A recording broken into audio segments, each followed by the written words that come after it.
What's up mga kabimboy? Welcome to my Kain-Kain Vlog.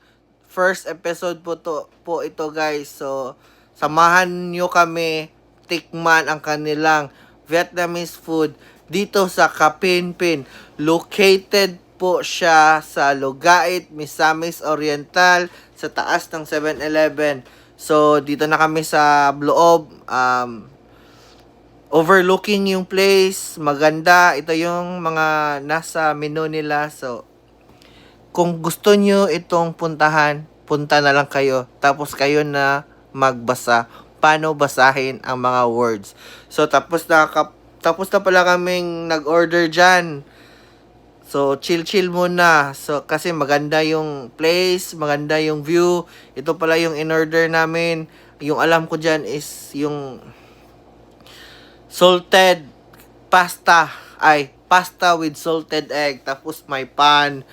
Tapos may sabaw. Tapos yung isa may sunny side up egg na di ko alam ano tawag. Tapos may sili. Paano di ko talaga get. So, tinanong ko pa yung cashier dyan, yung gumagawa ng food, paano ito kainin, para saan to, ayan na. So, samahan nyo kaming kumain guys. Let's go! Ayan, marites muna. Ang sarap pala ng Vietnamese food. Kung wala kayong budget pang Vietnam, dito na lang kayo sa Cafe Pin. Tama ba? Or I don't know. Basta, kayo nang bahala magbasa.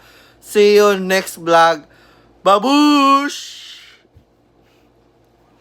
Woo, woo, woo!